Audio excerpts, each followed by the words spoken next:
અને જયરાજસિંહની જે ધરપકડની વાત છે એમાં બાંધછોડ કરવાની વાત આવી છે, તો હું એમાં બાંધછોડ કરવાનું નથી.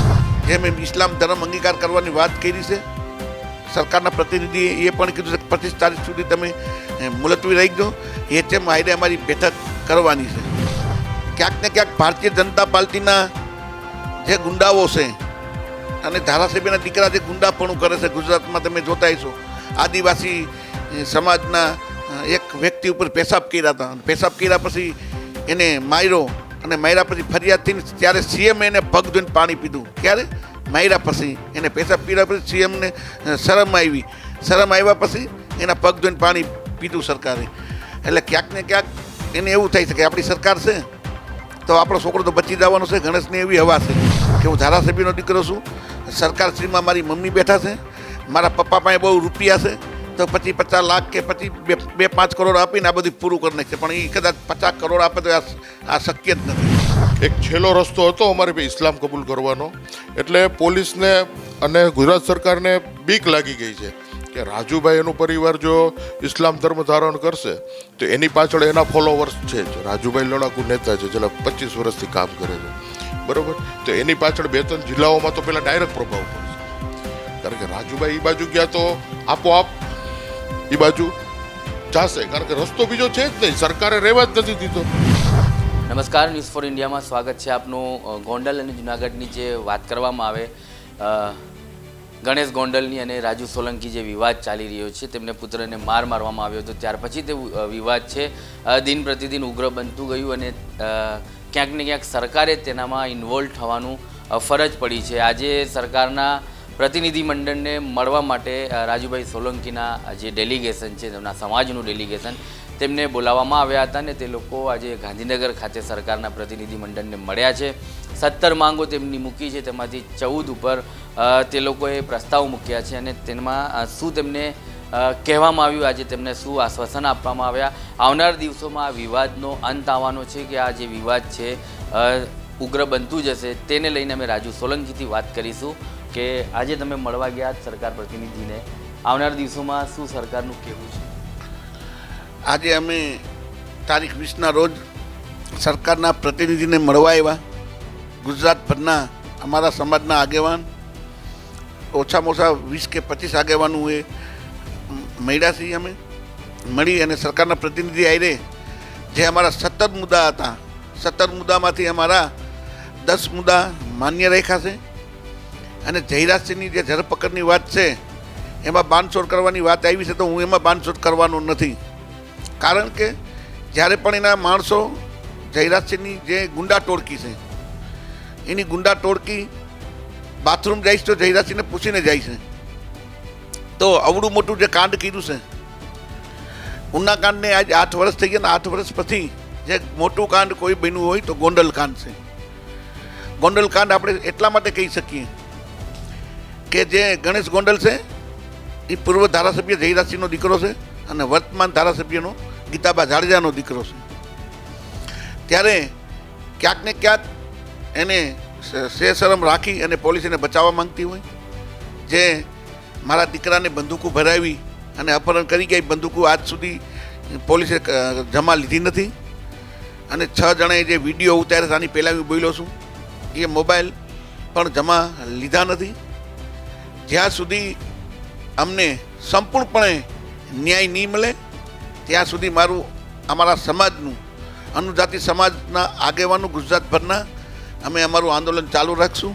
અમને 25 તારીખ સુધી અમારું જે આંદોલન છે એને મુલતવી રાખવામાં આવ્યો છે.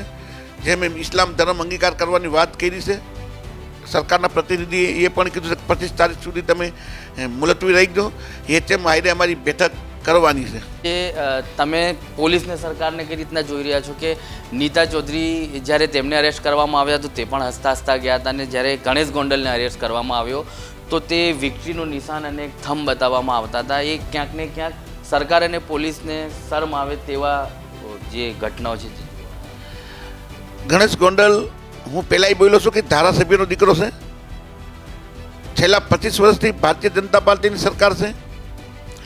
ક્યાંક ને ક્યાંક ભારતીય જનતા પાર્ટીના જે ગુંડાઓ છે અને ધારાસભ્યના દીકરા જે ગુંડાપણું કરે છે ગુજરાતમાં તમે જોતા હશો. આદિવાસી સમાજના એક વ્યક્તિ ઉપર પેશાબ કર્યા હતા. પેશાબ કર્યા પછી એને માર્યો અને માર્યા પછી ફરિયાદ થઈને ત્યારે સીએમ એને પગ ધોઈને પાણી પીધું. ક્યારે? માર્યા પછી એને પેશાબ કર્યા પછી સીએમને શરમ આવી. શરમ આવ્યા પછી એના પગ ધોઈને પાણી પીધું સરકારે. એટલે ક્યાંક ને ક્યાંક એને એવું થાય છે કે આપણી સરકાર છે તો આપણો છોકરો તો બચી જવાનો છે. ગણેશને એવી હવા છે કે હું ધારાસભ્યનો દીકરો છું, સરકારશ્રીમાં મારી મમ્મી બેઠા છે, મારા પપ્પા પાસે બહુ રૂપિયા છે, તો 50 લાખ કે પછી 2-5 કરોડ આપીને આ બધું પૂરું કરી નાખશે. પણ એ કદાચ 50 કરોડ આપે તો આ શક્ય જ નથી. અને એને જરાય શરમ નથી. કદાચ એ જગ્યાએ હું હોઉં ને તો તમને કે મને ગમે ને શરમ આવે કે મેં આ ભૂલ કરી છે, મારાથી આવી મોટી બધી ભૂલ થઈ ગઈ તો એને શરમ નથી આવતી. એની બદલે એ જાણે એ વિજય બન્યો હોય. મારા ભાઈ તું જેલમાં છો ને હજી 2 મહિના બીજા રહેવાનો છો. જામીન અરજી પણ રદ કરવામાં આવી છે. તેને લઈને તમને ક્યાંક ને ક્યાંક કોર્ટ ઉપર ભરોસો છે, ન્યાયતંત્ર ઉપર, કે તેમની જામીન અરજી? હા, મને માન્ય ગુજરાત હાઈકોર્ટ ઉપર પૂરો ભરોસો છે. કારણ કે આપણી ગુજરાતની હાઈકોર્ટ હંમેશા સરકારની વિરુદ્ધમાં ચાલતી હોય છે. સરકારથી આઉટ હાલે છે અને હાઈકોર્ટ ના હોય તો આ તો હાવ પૂરું કરી નાખે એમ છે. ભાજપના જે પ્રતિનિધિઓ છે એ કોઈથી બિયાતો હોય તો માત્ર ન્યાય હાઈકોર્ટથી જ બિયાય છે. અને હાઈકોર્ટમાં એનો વારો જ નથી આવ્યો કે 119મો વારો હતો. 80 કે 86 કેસ જ આવેલા છે. અને હજી પણ મને પૂરેપૂરી ખાતરી છે કે જ્યાં સુધી ચાર્જશીટ નહીં બને ત્યાં સુધી તો છૂટવાનું જ નથી. હવે રાજુભાઈની લડત 25 તારીખે પૂર્ણ થવાની છે એવું કહી શકાય કે પછી 25 તારીખે સરકાર તમને સાંભળે અને તમને આશ્વાસન પૂરતું જવાબ ના મળે તો તમારી જે બાઇક રેલીનું આયોજન છે તે યથાવત? હા, અમારી માંગણી જો સ્વીકારવામાં નહીં આવે તો બાઇક રેલી લઈને અમે 100% 2 લાખ બાઇક લઈને ગાંધીનગર આવવાના છીએ. રાબેતા મુજબ જે અમે વાત કરી છે કે મુખ્યમંત્રીશ્રીને આવેદન આપશું, રાજ્યપાલને પણ આવેદન આપશું અને કમલમ ખાતે જઈ અને એના પ્રદેશ પ્રમુખને અમે આવેદન આપી અને ગીતાબાનું રાજીનામું માંગીશું. અને એમાંય જો મારી માંગ સંતોષમાં નહીં આવે તો મેં કીધું છે કે સોલંકી પરિવારના 120 પરિવાર 100થી 50 પરિવાર ઇસ્લામ ધર્મ અંગીકાર કરશે. એમાં કોઈ બાંધછોડ નહીં થાય. ચોક્કસથી આ તમામ લડતની વચ્ચે હવે અમે જયેશ ચૌધરી તેમના આગેવાન છે, એક આખું ડેલિગેશન મળવા ગયું હતું, તેમનાથી પણ વાત કરીશું. શું સરકારથી તે લોકોએ ચર્ચા કરી છે, શું મુદ્દાઓ મૂક્યા છે તે અમે એક એક કરીને તેમનાથી વાત કરી. જી જયેશભાઈ, કઈ રીતના વિવાદને જોઈ રહ્યા છો? આજે તમે ડેલિગેશનને લઈને રાજુ સોલંકી સાથે પહોંચ્યા છો. શું લાગી રહ્યું છે આખા મામલામાં? તેનો અંત આવવાનો છે, સરકાર સાંભળવાની છે કે આવનાર દિવસોમાં પછી આને એક પડકારરૂપ ગણવામાં? અમારી માંગણી ગુજરાત સરકારના પ્રતિનિધિ પાસે લેખિતમાં પહોંચી ગઈ અને અમારી સાથે વ્યવસ્થિત ચર્ચા કરવામાં આવી, મુદ્દાસર ચર્ચા કરવામાં આવી અને અમને અત્યારે એવી જવાબદારી આપી છે, એવી ખાતરી આપી છે કે તમારા મુદ્દાઓ ઉપર વિશેષ ધ્યાન દેવામાં આવશે. એક એક મુદ્દા જે અમે કીધું એની ઉપર ચર્ચા કરવામાં આવશે અને ચર્ચા બાદ અમને જણાવશે અને પાછા બોલાવશે. બરાબર? અને ચર્ચા વિશે વિસ્તૃત અમને જે કંઈ અમારા ક્યાં ક્યાં મુદ્દા સ્વીકાર્યા છે એ પાછી ચર્ચા 25 તારીખે અમને પાછા બોલાવી અને ચર્ચા કરશે. તમને શું લાગ્યું આખા મામલાને જોઈને? કઈ રીતના તમે આખા મામલાને જોયો છે? આવનાર દિવસોમાં આવી ઘટનાઓ ના બને તેને લઈને તમારું આખું સમાજ ભેગું થયું છે, ડેલિગેશન મળવા જાય છે, સરકારના પ્રતિનિધિઓને મળે છે, આવનાર દિવસોમાં HMથી પણ તમે લોકો મળવાના છો. આવી ઘટનાઓ ભારતભરમાં થતી હોય છે અને હવે ગુજરાતમાં ઘણા વર્ષોથી જોતા આવીએ છીએ. કેટલીક શર્મસાર આ ઘટનાઓ છે. તમારા મતોથી આ સરકાર ચૂંટીને આવતી હોય અને તમારી જ જોડે આ વ્યવહાર થતું હોય તો આવનાર દિવસોમાં આ સરકારનું કોઈ ભવિષ્ય ખરું કે પછી આવી સરકારોને લોકો બદલવા ઈચ્છે છે, નવું પરિવર્તન માંગે?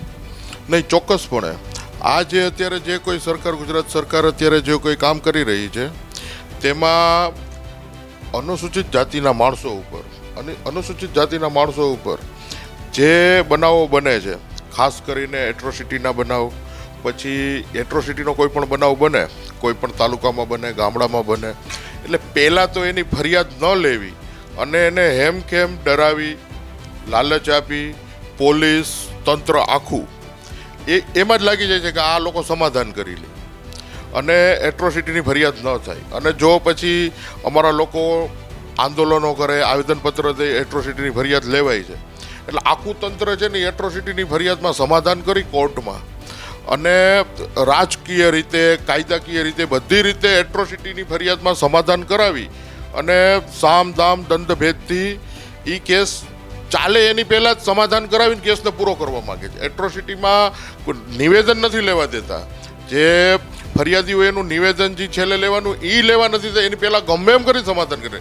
એ જે ધંધો કરતો એમાં એને તકલીફ પહોંચાડે છે. અને બધાય ડિપાર્ટમેન્ટ ગુજરાતના એ જે લાગતા વળગતા ડિપાર્ટમેન્ટ કદાચ નોકરી કરતો હોય કે કોઈ ધંધો કરતો હોય તો એ બધી મશીનરી છે ને એ આ દલિત સમાજ જે એક્યુઝ બહેનો હોય એની પાછળ લગાડી દે. એ મેં ખુદ અનુભવ કરેલો છે. ત્યારે તમારું કોઈ સાંભળતું નથી. તમે જે આરટીઆઈમાં માહિતી માંગો છો એ માહિતીનો તમને કોઈ જવાબ નથી આપતા. તમારા જૂના કેસ ગોતે છે. તમારું જૂનું જે કાંઈ તમારું હોય ભૂતકાળ એ ગોતે છે અને એમાં મીડિયા દ્વારા તમને બદનામ કરવામાં આવે છે. એટલે આખી ગુજરાત સરકારની મશીનરી અત્યારે એક જ કામ કરે છે કે ભાઈ દલિતો ઉપર કોઈ પણ અત્યાચાર થાય તો ગમે તે રીતે એને ડામી દેવા. અને આવું દલિતો, આદિવાસીઓ, લઘુમતી સમાજ ગુજરાતમાં ચાલે જ છે, જોઈએ જ છે બધાય. અને એ ચાલવાનું જ છે કારણ કે આ સરકારને અમારી કોઈ જરૂર છે નહીં. બરોબર. આ તો દલિત સમાજ એક થયો. રાજકીય રીતે રાજુભાઈના દીકરાને જે રાજકીય પાવરથી પહેલાં તો એની ફરિયાદ જ ન લેવા દીધી. પછી રાજુભાઈ આંદોલનકારી નેતા છે. જુનાગઢ જિલ્લાના બીજા આગેવાનોએ બધા બહુ સંઘર્ષ કરવો પડ્યો ખાલી એક એફઆઈઆર ફાડવા. અને હવે એમ કહે છે કે તમારા મુદ્દા થયો. તો અમે જે તે વખતે પણ આ મુદ્દા દીધા જ હતા. અમે જે તે વખતે જયરાજસિંહને 120B ધરપકડ કરવાનો મુદ્દો હતો જ. વિડીયો જેને નગ્ન કરીને ઉતાર્યા છે, 25 જણાઓએ વિડીયો ઉતાર્યા છે. હથિયારો હતા. સોશિયલ મીડિયામાં એ ફોટાઓ બહાર પાડે છે અને ખુલ્લે આમ કહે છે કે અમે જોઈ લેશું. આ તેન જયરાજસિંહના જે સુપ્રીમ કોર્ટમાં જે બેલ મળ્યા એ પછી ઘણા બધા વિડીયો છે કે મેં આને ટેટુ બનાવી દીધું ને મેં આને પાડી દીધો છે ને હું આમ કરી શકું છું ને હું તેમ કરી છું. ઘણા બધા વિડીયો છે. બરોબર. કે જે એની ગેંગને એક પોષણ પૂરું પાડે છે. જે ગણેશ ગોંડલની જે ગેંગ છે એને પૂરેપૂરું પોષણ પૂરું પાડે છે. એવા નિવેદનો જયરાજસિંહે કર્યા જ છે અને એ કે હું કરીશ જ. બરોબર. એક ડિક્ટેટર ટાઈપ એ ગોંડલની આસપાસ તાલુકામાં સિટીમાં એવું હલાવે જ છે જયરાજસિંહ. એ ખુલ્લે આમ છે, સોશિયલ મીડિયામાં છે. તો એ કોઈ સરકાર જોતી નથી કે ગણેશ ગોંડલને આટલું પોષણ કેમ મળ્યું. એને કેમ એ ખબર પડી કે ભાઈ આ હું આટલો બધો હું દરિંદગી કરીશ તો મારી પાછળ તો મારા પપ્પા છે, મારા મમ્મી છે, બરોબર, સત્તામાં છે, તો હું જોઈ લઈશ. બરોબર. હું ગમે તે રીતે આ પૂરું કરી દે. એટલે એને હિંમત મળી. અને આવા બનાવો વારંવાર થાય છે. દલિત આગેવાનો ઉપર વારંવાર થાય છે અને પોલીસ એમાં પહેલાં તો સાંભળતી જ નથી. હું તમને કહી દઉં ને, આ તો એક છેલ્લો રસ્તો હતો અમારે ભાઈ ઇસ્લામ કબૂલ કરવાનો. એટલે પોલીસને અને ગુજરાત સરકારને બીક લાગી ગઈ છે કે રાજુભાઈ એનું પરિવાર જો ઇસ્લામ ધર્મ ધારણ કરશે તો એની પાછળ એના ફોલોવર્સ છે જ. રાજુભાઈ લડાકુ નેતા છે, છેલ્લા 25 વર્ષથી કામ કરે છે. બરોબર. તો એની પાછળ 2-3 જિલ્લાઓમાં તો પહેલાં ડાયરેક્ટ પ્રભાવ પડશે. કારણ કે રાજુભાઈ એ બાજુ ગયા તો આપોઆપ એ બાજુ જાશે. કારણ કે રસ્તો બીજો છે જ નહીં. સરકારે રહેવા જ નથી દીધો. તમે જો અત્યારે ઘણા બધા એવા કેસ છે એટ્રોસિટીના કે જેમાં એ હાલવા જ નથી દેતા. ગમે તે રીતે સમાધાન કરે, ગમે તે રીતે દબાવી દે છે. એવું કે રેકોર્ડ ઉપર આવતું નથી. બરોબર. એટલે આ બહુ ગંભીર મુદ્દો છે અને આની ઉપર ચર્ચા થવી જોઈએ. અને દલિત સમાજના આગેવાનો, યુવાનોએ હવે આમાં એક નિર્ણય લેવો જોઈએ કે હવે આવો ખરાબ બનાવ ન બને. જી ચોક્કસથી આ લડાઈની અંદર હવે તેમની જીતની ઉમ્મીદો છે તેમને, અને એ લોકો જીતશે કારણ કે આ લોકો તમામ એક સાથે આખું ડેલિગેશન સરકારને મળે છે. એક સાથે આ લોકો જ્યારે આંદોલન કરવાનું હોય છે ત્યારે એ લોકો નીકળતા હોય છે. આ તમામની વચ્ચે હવે આપણે મહત્ત્વનું એ જાણીશું શું હતા મુદ્દા, શું હતી ચર્ચા અને સરકારના પ્રતિનિધિઓએ શું આશ્વાસન આપ્યું તેમને મનુભાઈ ચૌહાણ દ્વારા જાણવા મળશે.